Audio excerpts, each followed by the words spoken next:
I ended last time by sharing some biographical details about my life. Some people asked me after, are they really true? So yes, they're absolutely true. And I told the incidents from two different perspectives. First as a fault finder, and then as a merit finder. Now the important thing to keep in mind when we think about the merit finder is that it's not that the merit finder doesn't experience pain or disappointment or anger or humility or fear or disappointment. You know, it's very disappointing, to say the least, not to be able to pursue one's goal, if that goal happens to be a professional career in squash. It is very humiliating to be the only person who fails out of a program, and then to have to walk around for a whole year in William James while, you know, feeling like you have a horn coming out of your head. It's not fun. It's painful. However, the difference between a merit finder and a benefit finder and a fault finder is that the benefit finder understands that while things don't necessarily happen for the best, it is possible to make the best of things that happen. Things will be okay. Things will turn out fine. It may take a while until I see the benefit of it. It may take a while until I get over the humiliation or the pain or the disappointment. But that too shall pass. In other words, the benefit finder understands that these feelings are temporary. Gives him or herself the permission to be human, and then understands things will turn out fine at the end. I know that. Been there, done that. Part of life, permission to be human, which includes permission to experience these emotions and also the permission to fail. And we'll talk a lot more about this permission to fail when we talk about perfectionism, because perfectionism is a really intense fear of failure, where we feel that it's all or nothing. Either we have a complete flawless record or it's useless. It's either phenomenal or a catastrophe. All or nothing. The benefit finder understands that human nature dictates that we have painful emotions, and human nature, or being human, dictates that we also fail. And that too shall pass.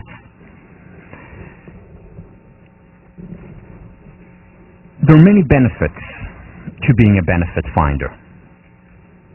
So the first benefit is we simply feel better. You know, we're happier for it.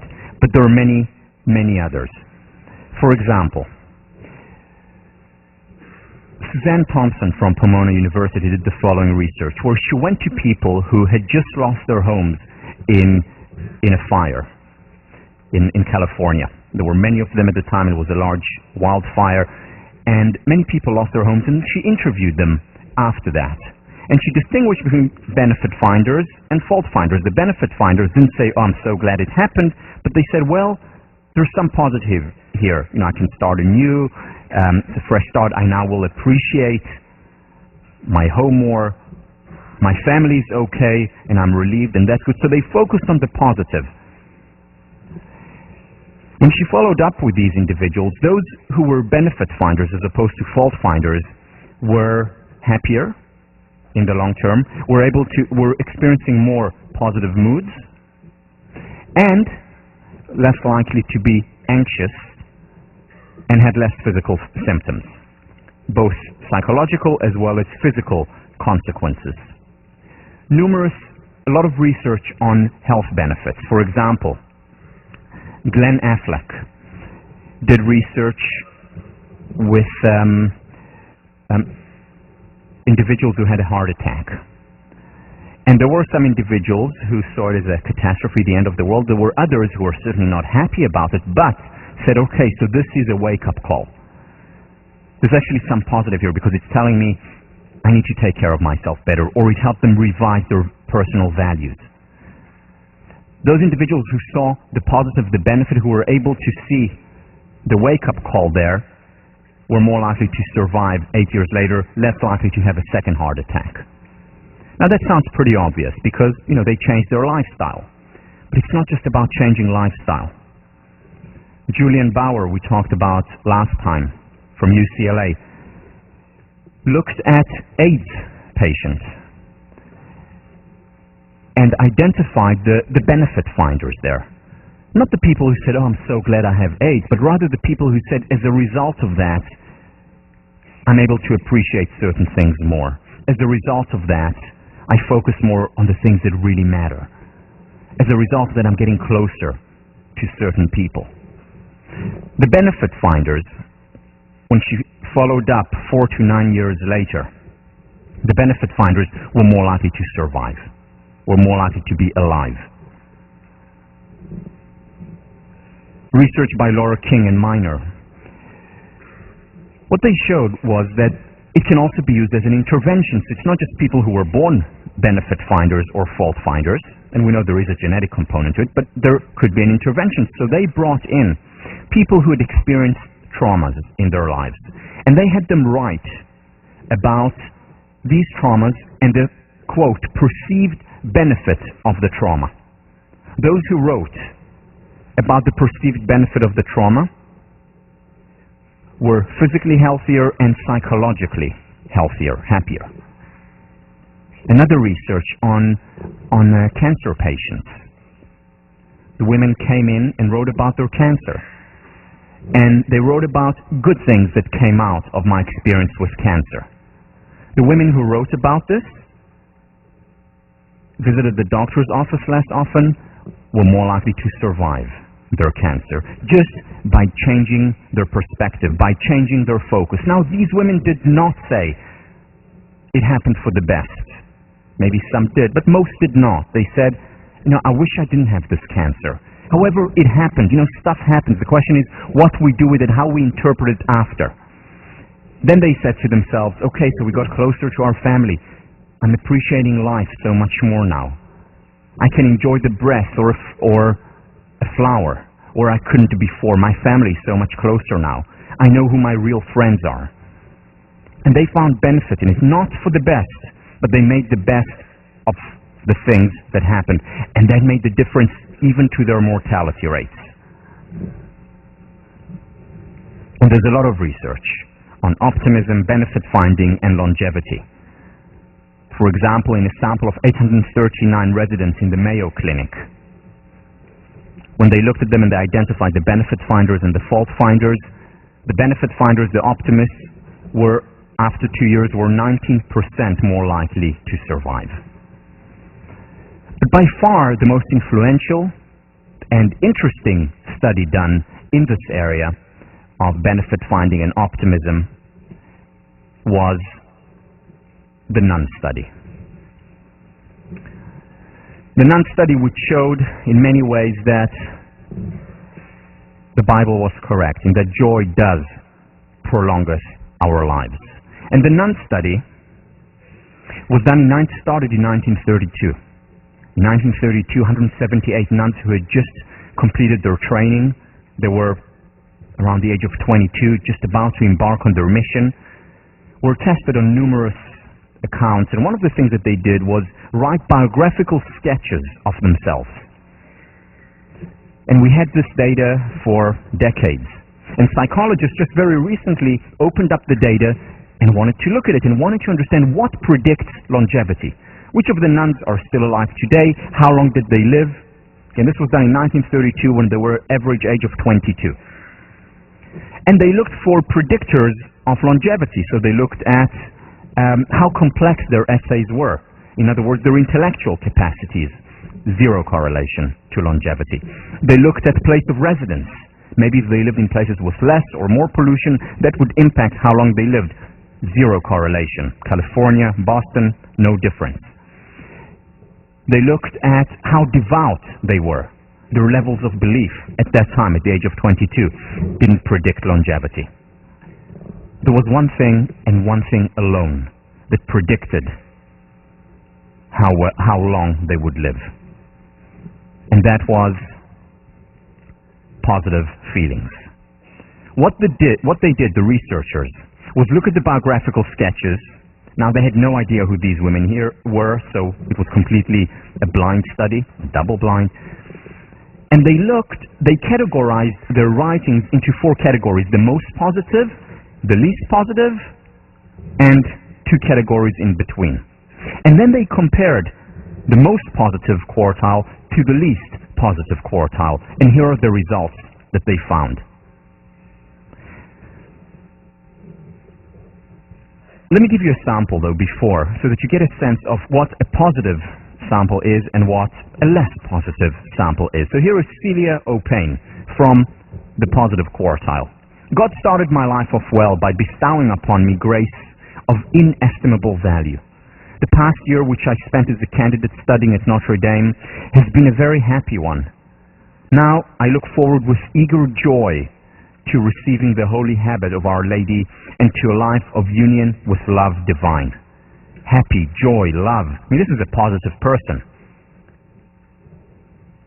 Now here is someone from the least positive quartile. As you'll see, this is not someone who is particularly negative, but not a person who focuses on the positive, on joy, on happiness.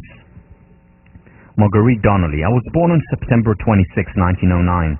The eldest of 7 children, 5 girls and 2 boys. My candidate year was spent in the mother house teaching chemistry and second-year Latin at Notre Dame Institute. With God's grace, I intend to do my best for our order, for the spread of religion, and for my personal sanctification.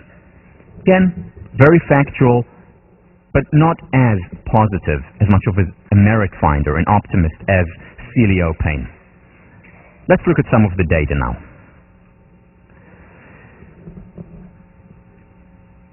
At the age of 85, and again, this is looking back, 90% of the most cheerful quartile were alive, and just 34% of the least cheerful quartile were alive. And this is significant difference. Now, that doesn't mean that there aren't some fault finders who live to 120 and merit finders who die of a heart attack at 30. Of course there are.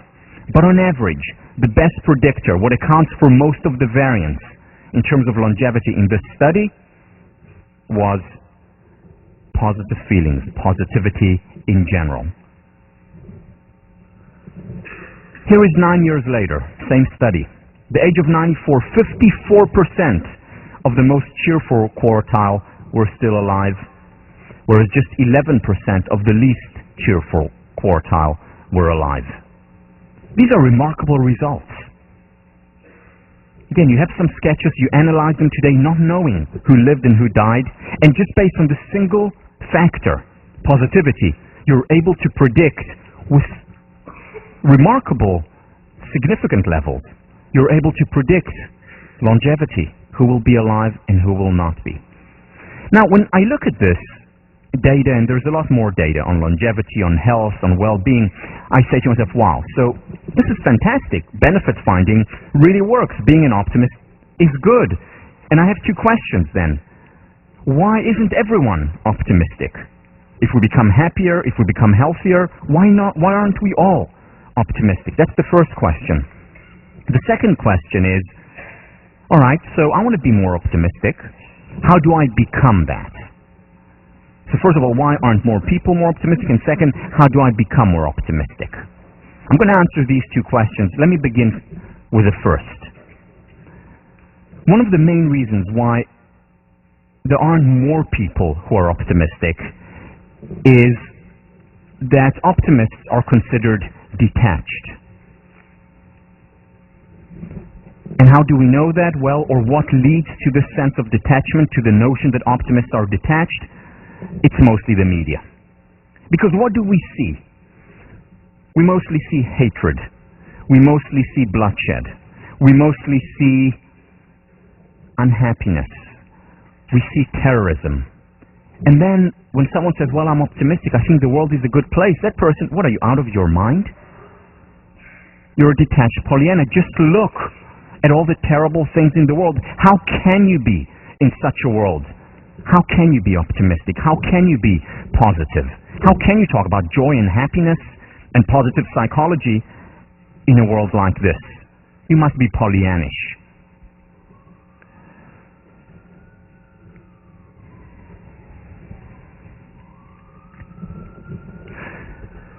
In many ways, the message of Thomas Hobbes is correct. Life is short, brutish, nasty, and poor. And that seems much more likely to be true than an optimistic sense of life.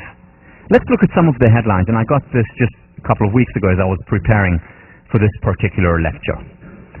So, Venezuela, a missing jet, flight delays, okay, this is the elections, fresh violence in Kosovo. So a new state was created, and there is violence. This is the focus.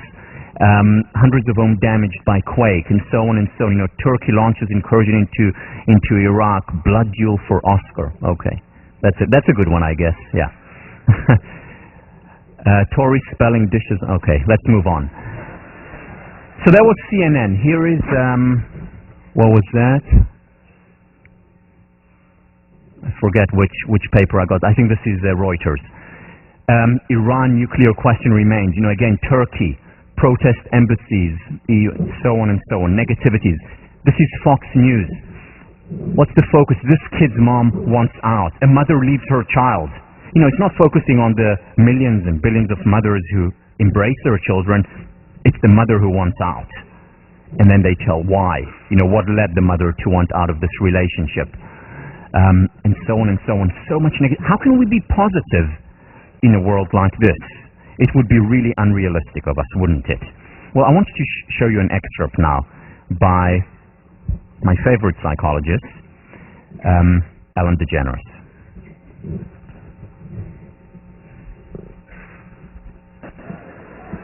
Watching the news the other day, brought to you by Paxil. Well, now I need it. Smart advertising.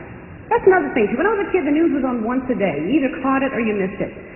Now the news is on 24 hours a day. And that's not enough. They got a guy talking, and then there's a crawl down there. If you got that guy talking, you got the crawl going, you're online, you're putting in your opinion on your poll. No, I say to that, no! There should just be one crawl that goes around over and over again. Things are getting worse. That's all we need. And the local news, man, they want you to watch every broadcast they've got, don't they? It's not good enough you're watching the one you're watching. They do these teases to get you to watch later on. They're so incredibly cruel. It could be the most deadly thing in the world, and you may be having it for dinner. We'll tell you what it is tonight at 11.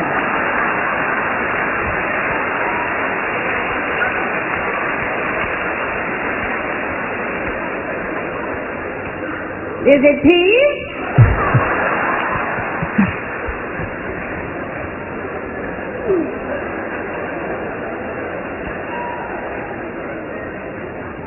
I feel sorry for the newscasters, We can turn it off, but that's their job, and they have to read these stories, and they're just coming up on the teleprompter. They don't know what's coming up, and they've got to go through this range of emotions that there were no survivors. And next, which candy bar helps you lose weight? Still to come is an asteroid headed towards Earth. But first, where to find the cheesiest pizza in town? Also, a disturbing new study finds that studies are disturbing.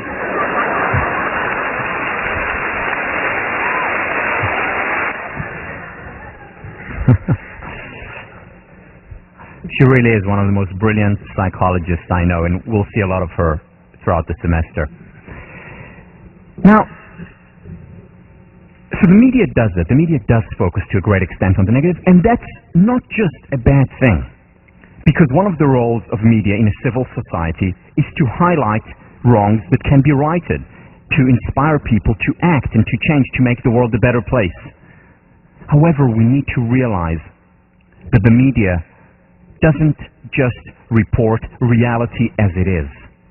It highlights a certain aspect of reality, and there is a media bias involved.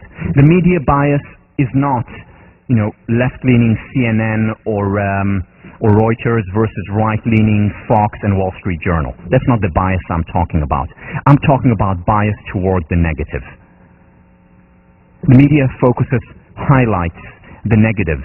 It acts as a magnifying glass rather than as a looking glass. And we need to keep that in mind. And to correct for that, The media doesn't just reflect reality as it is. Reality is not the front page of the New York Times or the Wall Street Journal. That's not reality. That's highlighting a specific area of reality and magnifying it.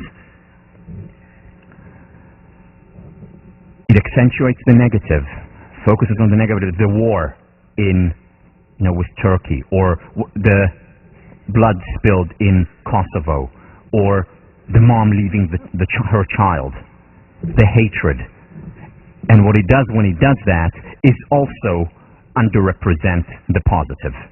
Now, if you think about it, this is exactly two of the three mental distortions that we talked about.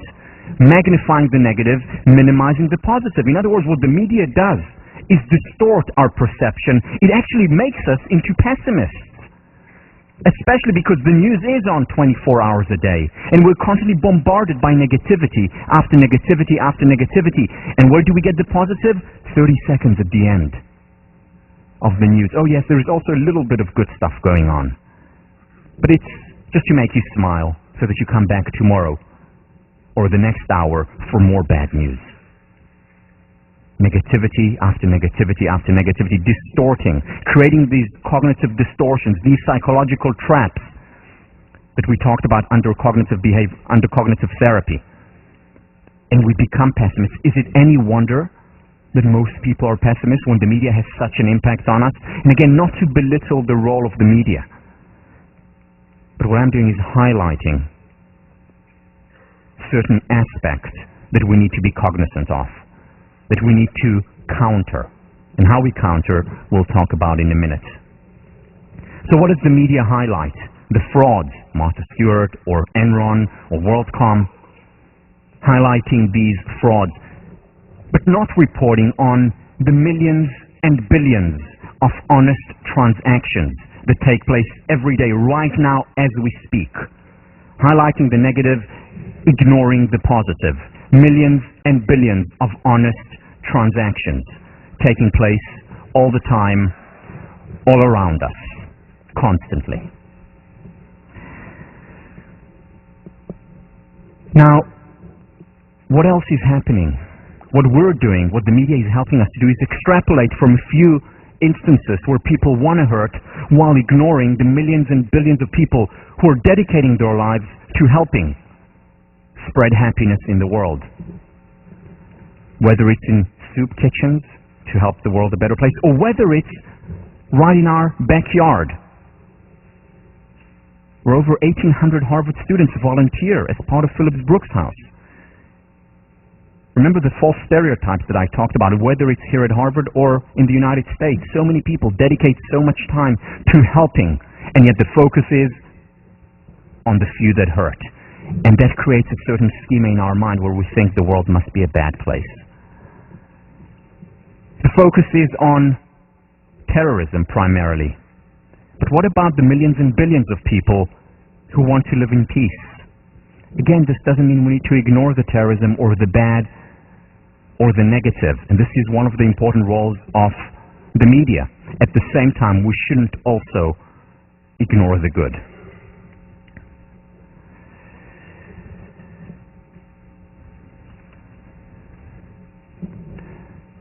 The focus in the media is mostly on people hurting other people.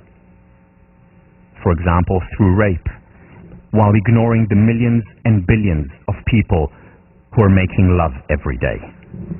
And not just in fairy tales.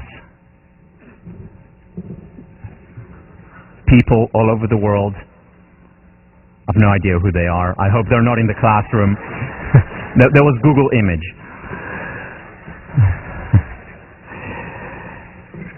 And not just around the world, also right here in Harvard Yard.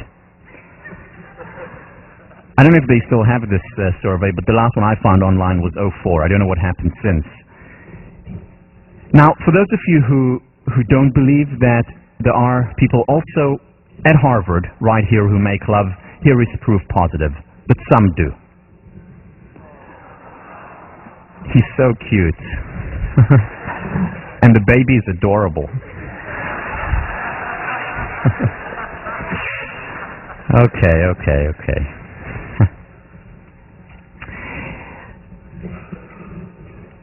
Now, what I'm saying here is not that we need to ignore the bad, not that we need to ignore what's not working. We should focus on it, we should look at it, we should improve the world. At the same time, we should also understand that people who say to the optimist, to the benefit finder, get real, are actually missing the point. Because it's not the benefit finder who is detached.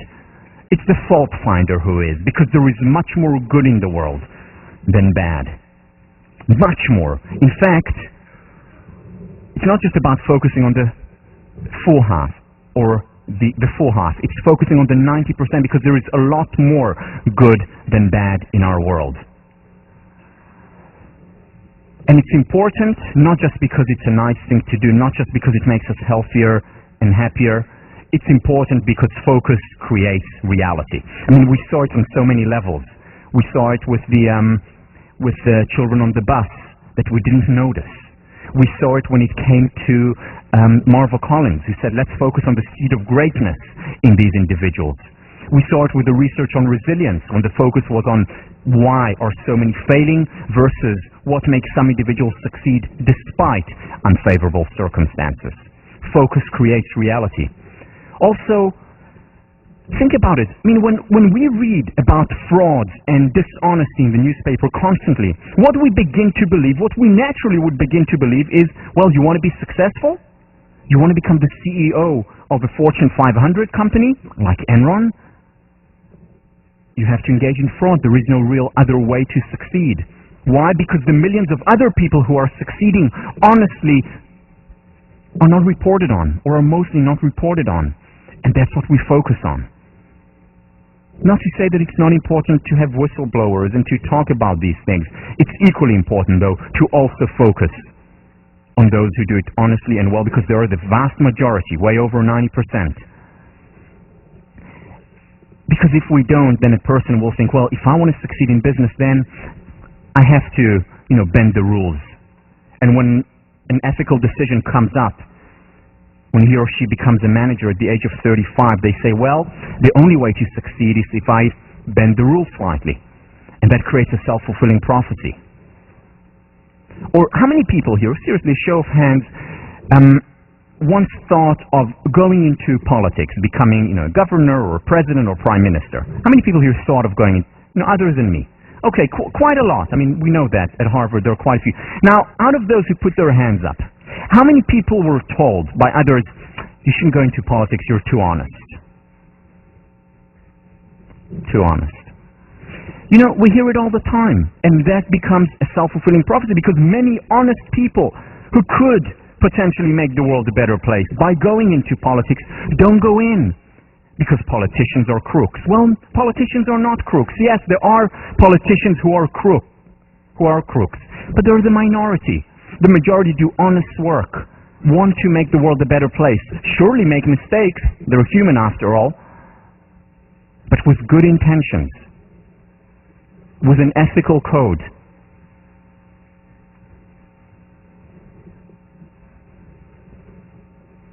It's a wonder that there is so much good in our world, while the focus is so much on the bad. It really is a wonder to me. It just shows how powerful human nature and how powerful the good part of our nature is, that we can sustain goodness. Also, how about this? The constant chatter in our mind is, okay, why didn't I do this? Why haven't I done the reading yet? Why haven't I completed my paper? Why did I say that to that person? Why did she say that back to me? Mostly negative chatter. How often do we have the chatter, wow, I had a really lovely conversation today. Or, well, I just finished so much work, I was productive, I did so well. Wow, I just got an A-, and I didn't even work that hard for it. I mean, of course, not here, but I'm saying other places. Why don't we have this kind of chatter in our mind? Again, because our schema focuses on the negative, and we'll talk about change next week, and we'll understand that there are actual neural pathways that have been created by the media, by the focus on what is not working, have been created so that we gravitate toward becoming fault finders. How we change that, we'll talk about that in a minute. It's important to focus on the good. You know what they said about Gandhi? That the most important thing that he did for his country was that he made India proud of itself. He made India proud of itself. That is so important to do. What about America? Are you proud of America? Do we, living here, or as Americans, the majority here, do you make America proud of itself? Because, you know, America has faults. It's not a perfect country. It has made mistakes from 1776, and it will continue to make mistakes hopefully for many years to come. But it's still, I would argue, the greatest country in the world. So many people want to come here, want to live here. Why? Because of the freedom, because of the opportunities. Again, not perfect, but a great country. Do we appreciate America? Do we appreciate its greatness? Because if we don't, we can pay a high price. This, you know, it's in vogue now, U.S. bashing. In this country, in this place. And the problem is when we just focus on bashing, when we just focus on the negative, we create a worse reality rather than improving the reality. So yes, we need to be critical, and one of the virtues of this great country is that you can stand out in the street or write an op-ed and criticize the politicians, the system, other people. It's one of the great contributions of this country, free speech. But at the same time, we also have the freedom, and we should exercise the freedom to focus on what is working, on the good. Because appreciating is important. Whether it's a country, whether it's a relationship, whether it's an individual, whether it's students, whether it's teachers, appreciation is important. The meaning of appreciate from the dictionary: valuing, the act of recognizing the best in people or the world around us, affirming past and present strengths and potentials, to perceive those things that give life, health, vitality, excellence to living systems. So, the first meaning of appreciate is to say thank you, and that's a nice thing to do. But it's much more than just a nice thing to do, and we've talked about this before. The second meaning of appreciate is to increase in value. The economy appreciates, money in the bank appreciates. And that's an important meaning, because when we appreciate the good appreciates. When we appreciate the good in our lives, when we appreciate the good in other people, when we appreciate the good in our country, we get more of it. Unfortunately, the opposite is also the case. When we don't appreciate something, whether it's ourselves, whether it's our country, whether it's our relationship, the good depreciates. Remember, I talked about it in the past. Is it any wonder that so many relationships flounder, fail after the honeymoon phase? If the main question becomes, what's wrong, or how can we improve the relationship? And if we just ask this question, our focus becomes on what is not working, on the weaknesses, and we ignore the virtues, the strengths, the things that worked and are working. And when we don't focus on these things, they depreciate. As far as we are concerned, they don't exist, just like the children on the bus did not exist for you as far as you were concerned. What appreciating does is, in essence, create a growth spiral. Let me explain. Let me just give you a random example. Let's say Monday morning or Tuesday morning you're walking toward 1504 and suddenly you see a friend of yours. A friend of yours who you know is genuine, is real, someone you trust. And your friend looks at you and says, "Wow, you look fantastic." Now, how do you feel at that point? You feel fantastic. And, you know, you walk a little bit more upright, more proud, and you walk into the classroom just here, and another friend sees you and says, "Whoa, you look fantastic." And how do you feel at this point? Well, fantasticer. And then you come and you sit down here, and another friend whom you haven't seen for a month sees you, "Whoa, you look fantastic." And how do you feel at this point? Fantasticest. And so on and so on and so on. Made your day in an upward spiral. Now think about a slightly different scenario. You walk to 1504 on a Thursday morning, and suddenly a friend of yours whom you trust and value sees you and says, oh my God, what's wrong? Now, there may have been nothing wrong before, there's a lot wrong now. And then you walk in the door and someone else is in, oh my Lord. And how do you feel? Well, you feel even worse. And you sit down and you see someone else who looks at you just completely shocked, and you're feeling worser and worsest, and so on and so on and so on, in a downward spiral. Appreciation creates an upward spiral, and we know it's sometimes one sentence, one word at the beginning of the day, and you have a wonderful day or week. There's research showing how a single sentence very often can impact an entire life. This is work done by Bandura. A single sentence of appreciation can give us strength to go on. Now, the key here is that it has to be genuine appreciation. One of the things we'll talk about when we discuss self-esteem is how destructive and harmful ingenuine appreciation is. And now I'm not talking about, your boyfriend or girlfriend asks you, so how do I look, having just come back from a date and worn something the whole night. You're not going to tell them, well, actually awful. So, okay, we're not talking about these gray areas, but it has to be real. It has to be connected to reality, and we'll talk about that much more when we talk about self-esteem.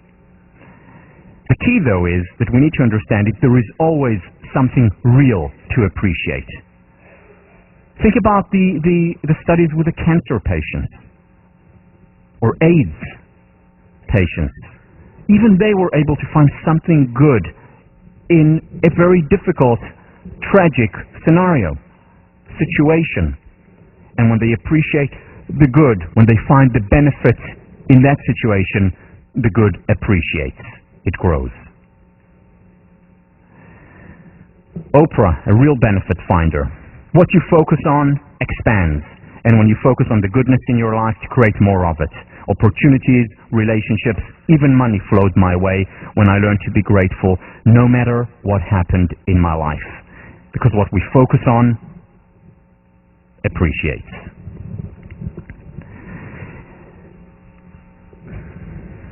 Again, the metaphor that I've been talking about throughout the course, the seed.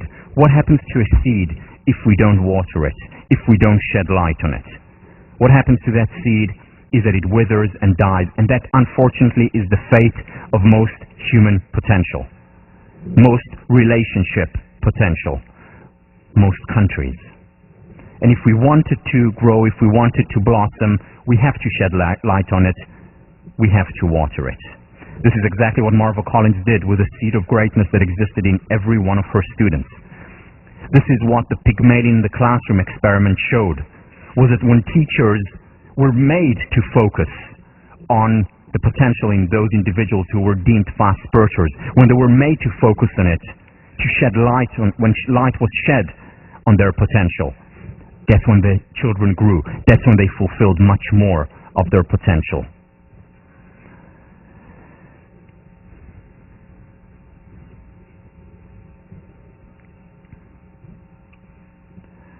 So how do we correct the false schema? What do we do about it? Let me share with you some things on the societal level, some things on the individual level. On the societal level, create good news. Not enough of it around. Now people say, well, it's not marketable, it's boring. Well, okay, a lot of it is not marketable. Part of it because it's the norm, it's the usual. But why not report on the great technical advances that are making lives better? Why not report much more on the great medical advances? Why not report much more on peace and well-being?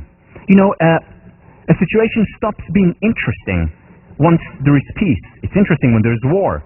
Well, why not focus more on these areas? Here is a newspaper that was started online, the Good News Network, that I highly recommend you go on to. Just in the last couple of years it was started. Getting people to focus on what is working. About Albert Einstein, about Cambodia gaining independence on that day in 1953. Berlin Wall. Focusing, reminding ourselves of historical good as well as on present good, and they have great news where they talk about. Gimundo, another, I don't even know what that means, but another online newspaper that focuses on things that work. Why not start the day with that as well, in addition to opening the Wall Street Journal and the New York Times? Looking at that as well, just to counter the negative schema. Art, so important in creating a better world, in changing our internal schema. I mean, look at the light in Vermeer's Renaissance artist in his picture. A light during a time where there was not much light. I mean, consider the Dark Ages, the Middle Ages. But the artists focused on what is working, on the light, on the human potential, and paved the way to the Renaissance. It all started with art.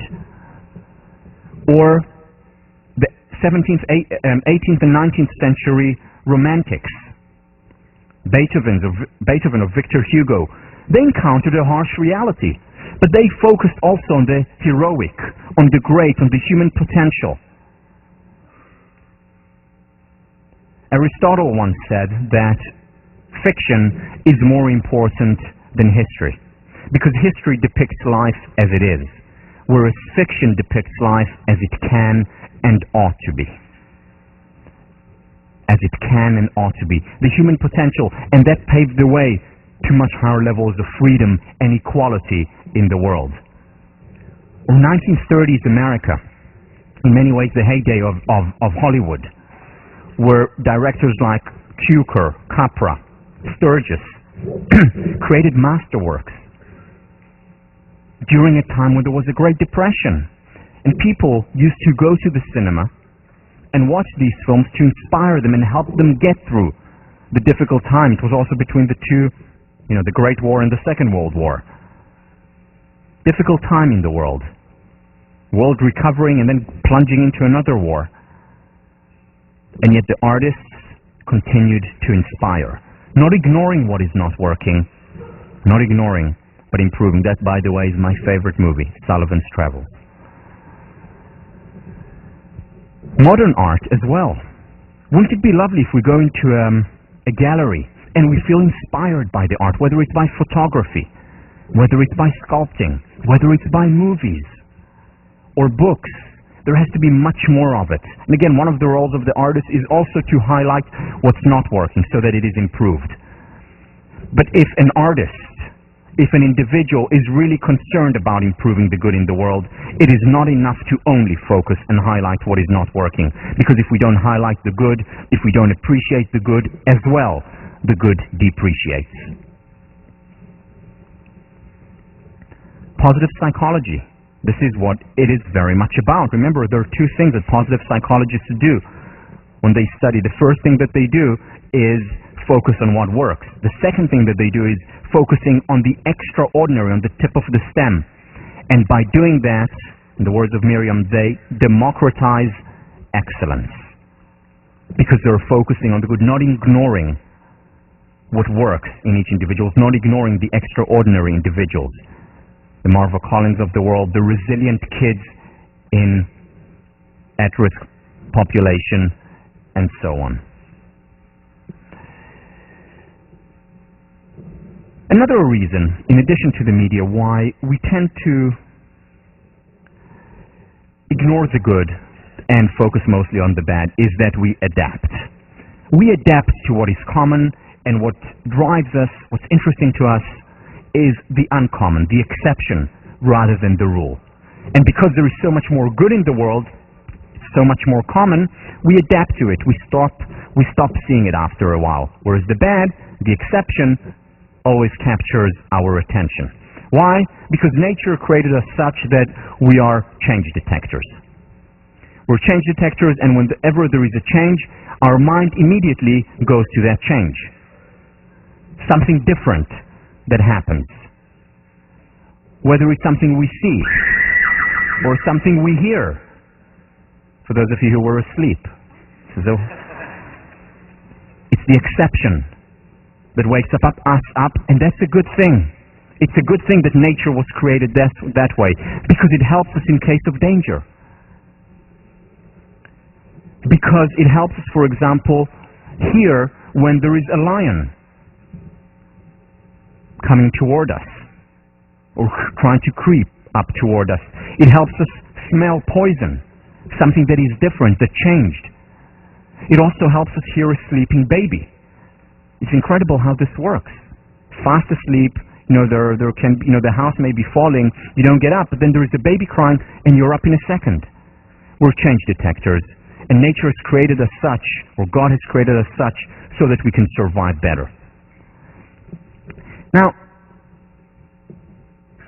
it's actually a good thing that we adapt on a few levels. First of all, if we didn't adapt, if we were hearing all the noises, we would quite literally go nuts. Because there are so many noises right now going on, in addition to what you're listening to. People typing, people breathing, once in a while car from the outside, and would go crazy if we were always attuned to everything that was going on. So it's good that we adapt. That's why people can live literally on a highway and still fall asleep at night. Because after a month or so, they stop hearing the cars there.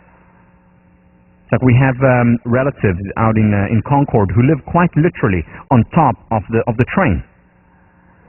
And we went to visit them for dinner, and a train passes by, and the house shakes, and it's enormous noise. And at the beginning, Tommy and I looked at each other and and smiled. And then second time the train goes by, and the house shakes, and huge noise. And I couldn't help myself, and I said, "Doesn't that bother you?" And they said, "What?" But you know what I was talking? I said, "The train just passed." And they said, "Oh, we don't notice it anymore." Why? Because it passes every half hour or every 20 minutes. They don't notice it. So it's a good thing that we can adapt. Also in terms of difficulties. Personally, the most difficult experience that I endured was on the 19th of September, 19th of December, 1997. I was living in Singapore at the time. My best friend was coming over from Indonesia to visit me. The person who was most important in the world to me at that time. And her plane crashed. Silk Air Flight MI-185. Some of you may remember this. And my world crumbled.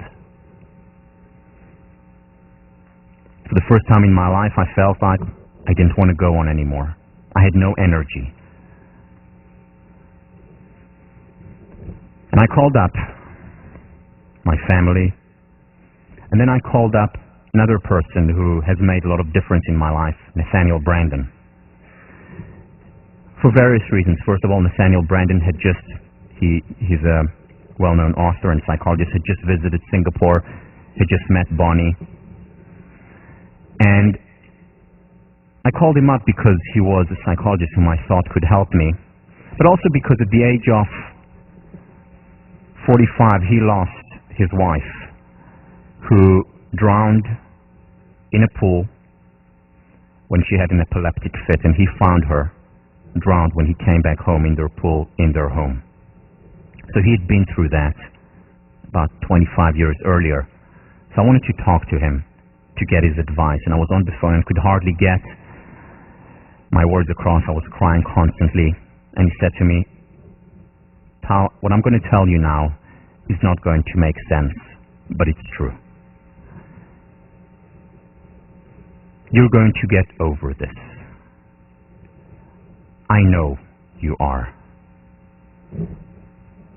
We get over losses. It's difficult, it's painful. Cry, give the emotions their space, but you're going to get over it. We get over painful emotions. We all do, because if we hadn't, then God help us all.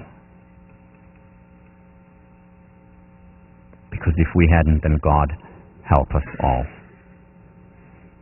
And it took a long time. It was after 3 months that I could start working again.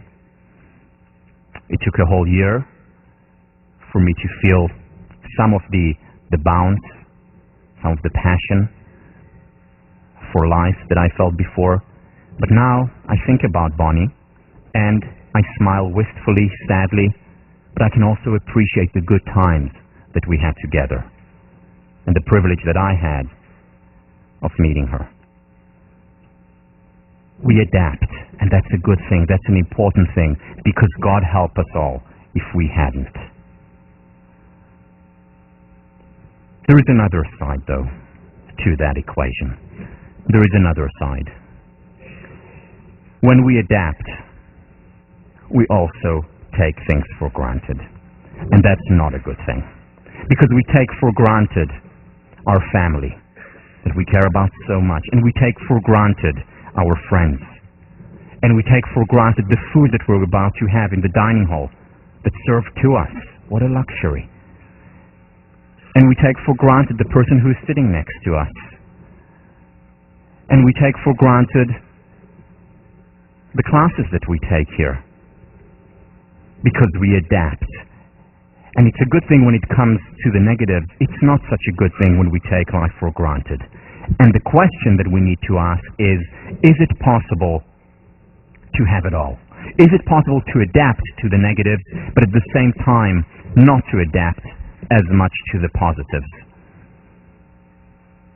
Now, there's a story in the Jewish tradition about a man who was living in one of the shtetls, one of the villages in Eastern Europe, and he really had it bad. I mean, he was living in a tiny home with many kids and with a wife who was constantly nagging him. They were constantly fighting, and they're really terrible. And that man wanted to improve his lot, so he went to the rabbi and recounted to him how terrible his life is. He said, look, we're living in a small home, the kids are all over, no privacy whatsoever, my wife nags constantly, Rabbi, help. So the rabbi said, in your yard, do you have chicken? So he said, yes, we have chicken. For the next week, bring the chicken into your home. But Rabbi, what are you talking about? We have no place. Bring the chicken into your home. The person was a devout man, believed in his rabbi, brought the chicken for the whole week in the home. Feathers, dirt, stinks, you name it. The kids continue to fight even more. The wife nags even more. What are you doing to us here? Our house is small as it is. The rabbi said, and they continue to fight and bicker, and the week finally ends, and he runs to the rabbi and said, Rabbi, help.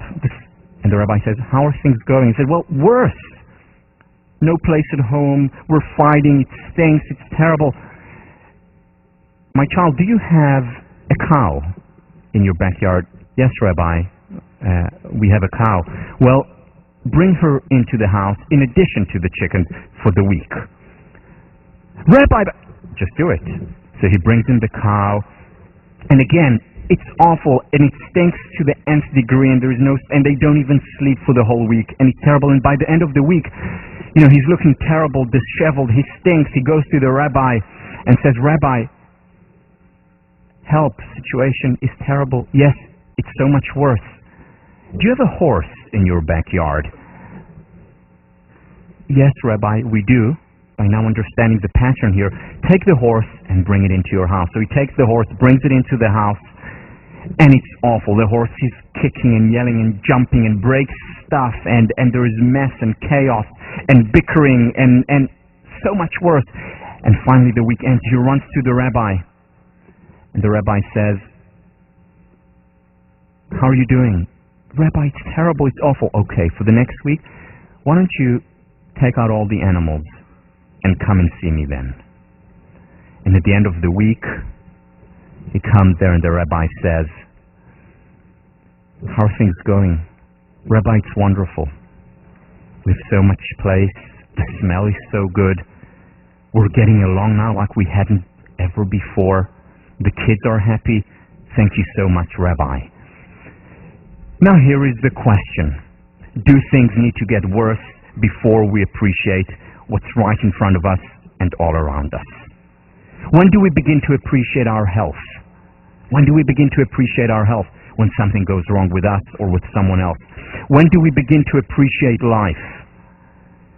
When ours is in danger or when we lose someone dear to us.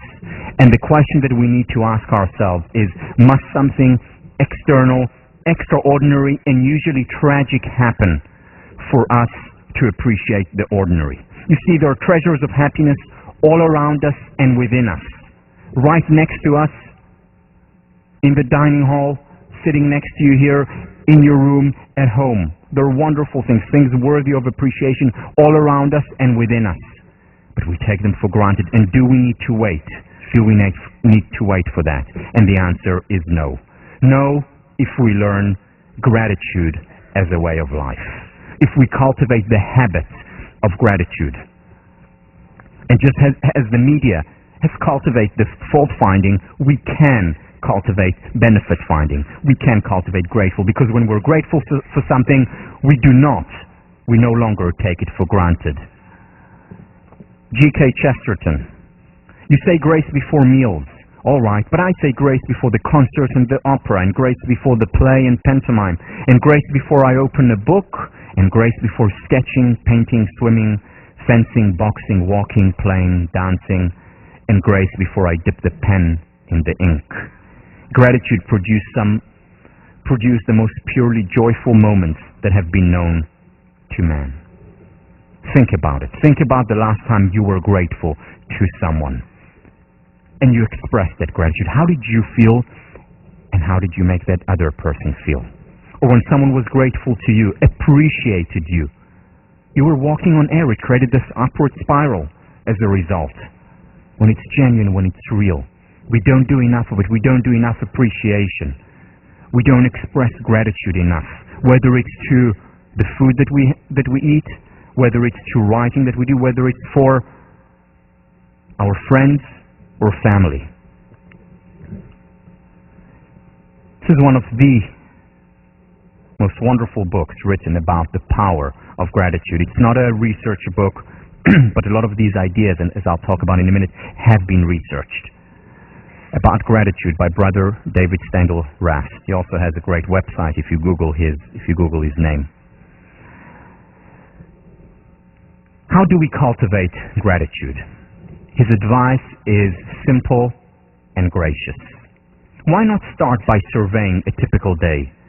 What is it you tend to tackle with spontaneous mindfulness, so that without an effort, your whole heart is in it? Maybe it's the first cup of coffee in the morning, the way it warms you and wakes you up, or taking your dog for a walk, or giving a little child a piggyback ride. It is a matter of practice, of doing it over and over again, till it becomes second nature, till it becomes a habit, till we take a state of gratitude and turn it into a gratitude trait. And it is possible to do it.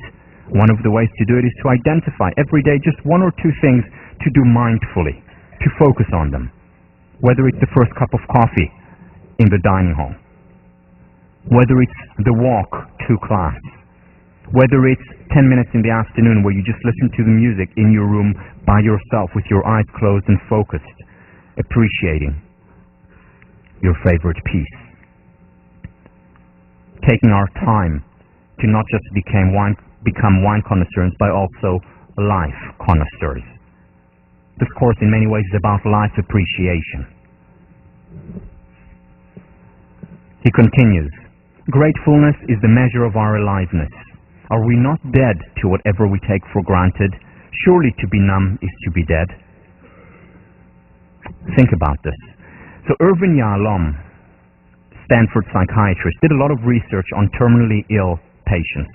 He went to people who had 3 months, 6 months, up to a year to live, and researched this population. And what he found time and again is that these people, time and again, were saying something to the effect of, for the first time in my life, I feel that I'm alive. For the first time in my life, I feel that I'm alive. Why? Because for the first time, I appreciate breathing. For the first time in many years, I appreciate my husband, my wife, my friend, my children, a flower, the grass, a conversation. For the first time of my life, I appreciate it. Whereas before, the focus was just not there. It was on other things, on the difficulties and the hardships, and mostly on the negative. And remember, as far as you're concerned, the children on the bus did not exist. As far as most people are concerned, the good things in their lives, in their relationships, do not exist. Because when we're not grateful for them, when we take them for granted, as far as we're concerned, they're not there. And then we're numb to these things. We're dead to these things. And it takes a wake-up call, like a terminal disease, to wake us up, to get us to focus on what is right inside us and all around us all the time. Why? Why wait? Why wait?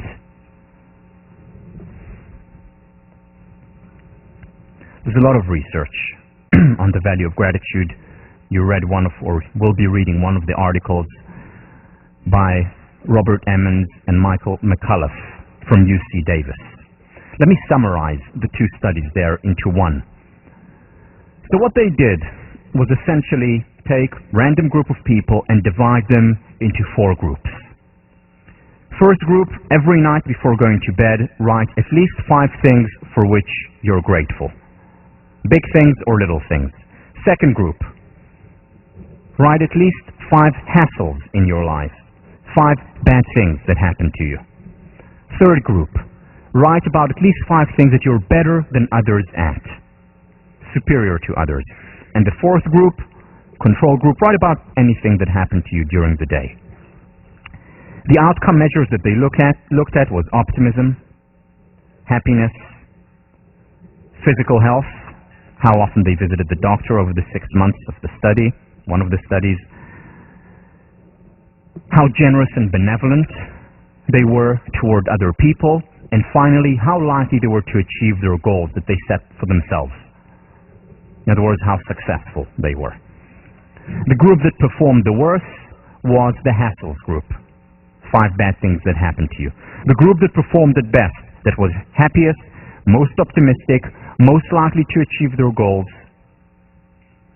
most generous and benevolent toward other people, and healthiest, was the group that every night before going to bed wrote at least 5 things for which they were grateful, both psychological and health benefits.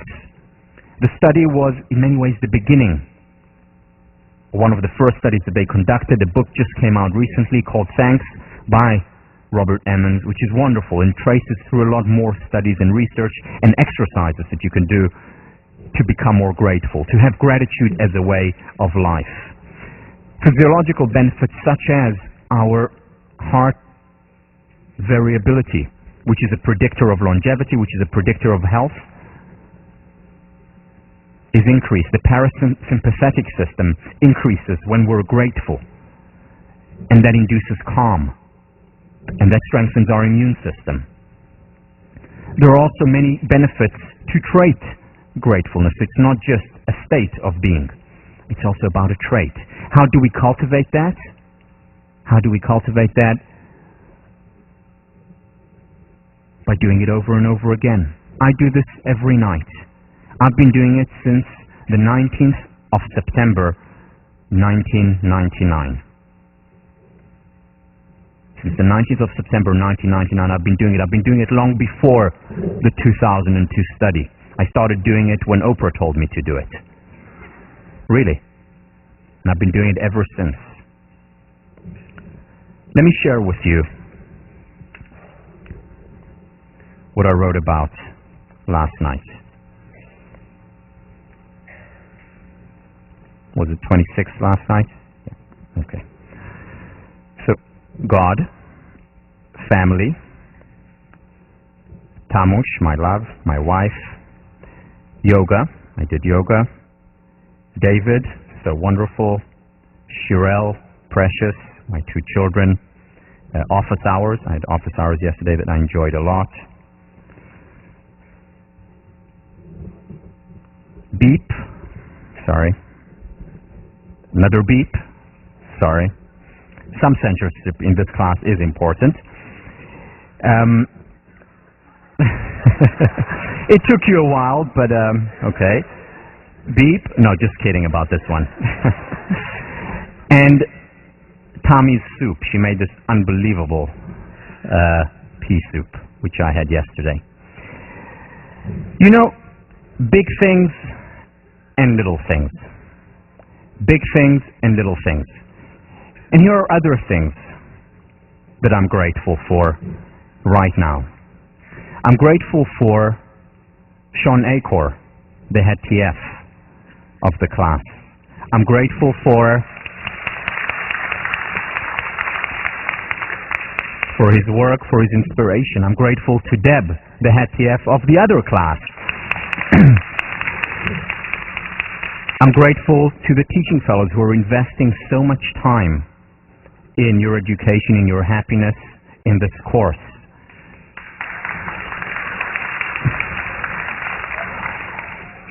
I'm grateful to Barry, who's there behind the scenes. You don't see him much, but he's responsible for so much of what's happening, for his support, for how humble he is doing all that.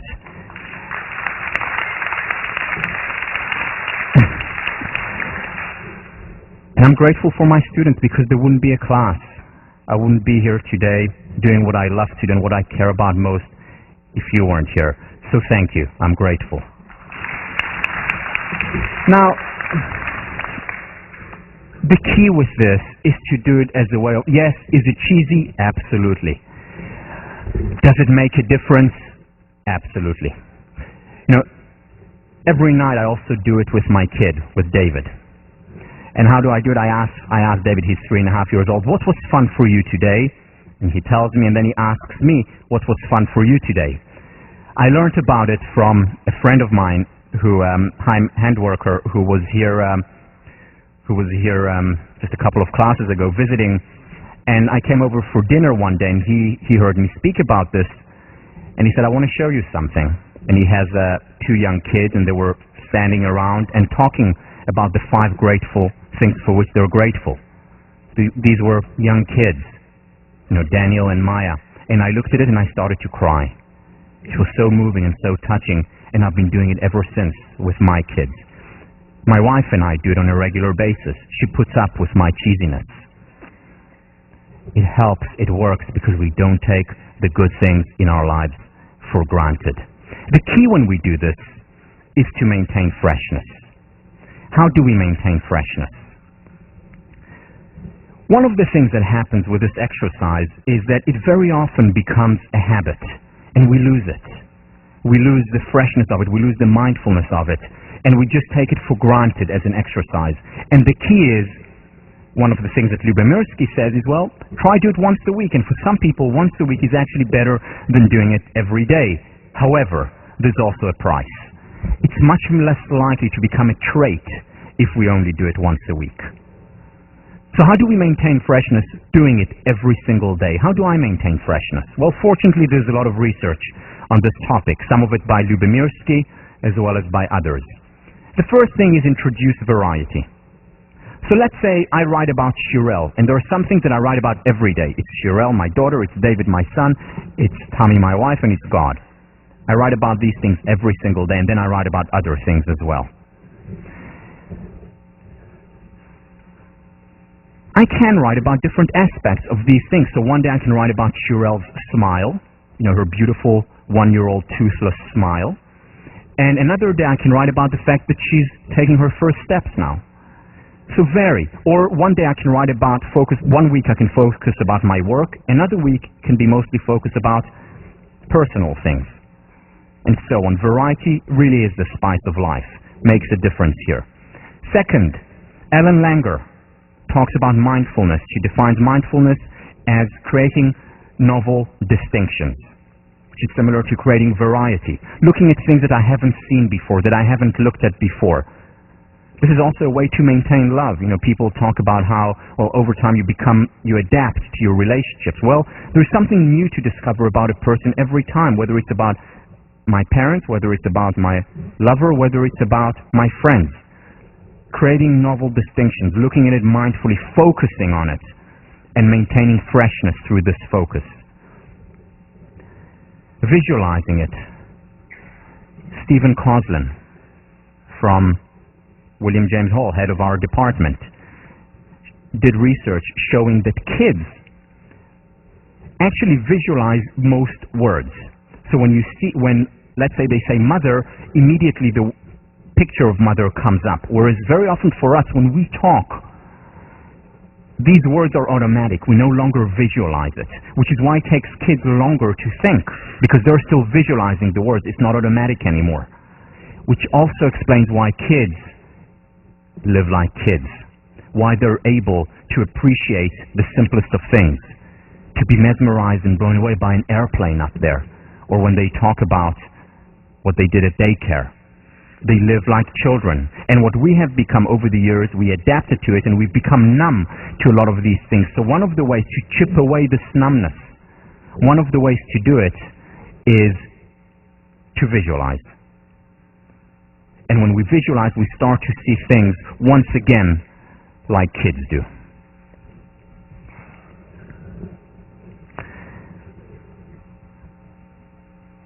Next time we'll continue with this, but I want to end today by sharing a story with you. A story about the person who, to me, more than anyone else, captures what a benefit finder is. A person who's my role model when it comes to focusing also on the good. My grandmother was born in 1915 in Sighet, Romania. She had a very regular childhood. She was the youngest daughter of 7, one more sister, 5 more brothers. And they were doing well. Many of her brothers became important rabbis, violinists, musicians. And she was a young girl, happy, living the normal life until 1940, which was when Hitler invaded Romania. Hitler invaded Romania and her life changed radically. Her entire family was taken to one concentration camp after the other, ending up in Auschwitz. In Auschwitz, she had over a dozen nieces and nephews were all murdered. Her 5 brothers and parents were murdered in front of her very eyes. At the end of the war, somehow she and her sister survived. The British came to Auschwitz to liberate the prisoners. And when they came in with a doctor, and the doctor would go through the prisoners.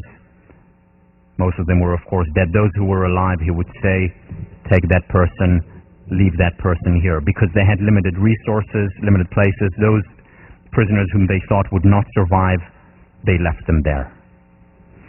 And he comes to my grandmother, who weighed at the time 26 kilos, which is 54 pounds. My grandmother was a large woman, 54 pounds, and said, leave. And then he saw her sister, who was right next to her, who weighed 36 kilos, 79 pounds, and he said, he made this motion to put her on the truck. And of course she was too weak to get up, so the British soldiers picked up my grandmother's sister. His name was Shindy. They picked Shindy up, and Shindy held on to her sister, and she wouldn't let go. And they tried to open her grip, and even though she was weak and sick, they couldn't open her grip. So the doctor said, fine, take them both. So they took them both, and they put them on the truck, and they were, of course, certain that my grandmother would die. A month passed, and she survived, though she didn't put on a single gram. Any day they thought she would die, but she refused to die. After 3 months, she started putting on weight. She survived. 6 months later, she went back to Siget to see what remained from her home. She arrived there, got off the cart with the horse, and a man by the name of Joseph, Yossi, saw her. And he saw a woman who was stooped, who was skinny, who still had no hair, but he recognized those eyes, because those eyes were proud, and those eyes were alive, and he recognized Goldie. And he took her with him, and 2 weeks later they got married. And Goldie got better, and got pregnant, and gave birth to a stillborn. And she got pregnant again, and once again gave birth to a stillborn. They made their way to Tel Aviv from Romania, and they were caught by the British. There was a British mandate at that time. They were caught by the British and sent back to a concentration camp in Cyprus. And there, in the concentration camp, my grandmother in Cyprus had another baby, a baby girl, who survived.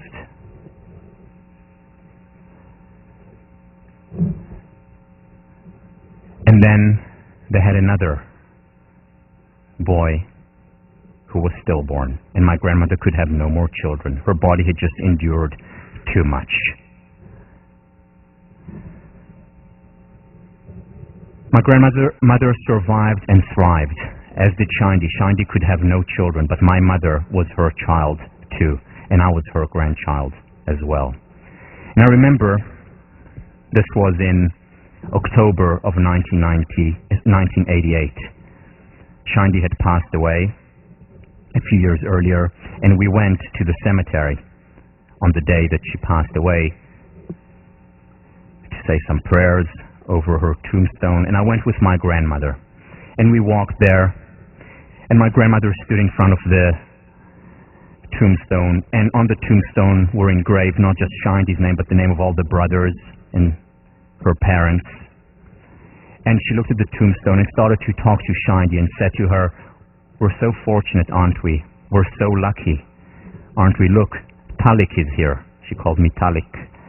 And then she told her what I was doing, and she told her what my brother and sister were doing, their grandchildren, and about my mother and father and how wonderful things were. And she was talking about the wonderful things, and she was crying once in a while, missing Shindi. She was so human, just standing there and talking half in Yiddish, half in Hebrew, once in a while talking to me and to her sister who saved her life. And then she said to me, "Let's go." And we walked together, thousands of tombs around us. We walked along the path toward the car. It was a beautiful October day. The sun was out, the wind was blowing. The trees were swaying, and she suddenly stopped. She stopped and looked up, and she stood so proud, so poised, and she held my hand so tight, looking up and then looking at me. She said, "Tal, it's such a beautiful world. Just a pity we have to leave." And she smiled, and we walked. My grandmother saw thousands of corpses. She saw her family murdered in front of her very eyes. She had 3 stillborn children. She did not ignore the terrible things in life. How could she? However, at the same time, she also refused to ignore the good things in life, the wonderful things in life. And she was grateful, and she survived. My grandmother told me that this is a beautiful world. I believe her. Thank you.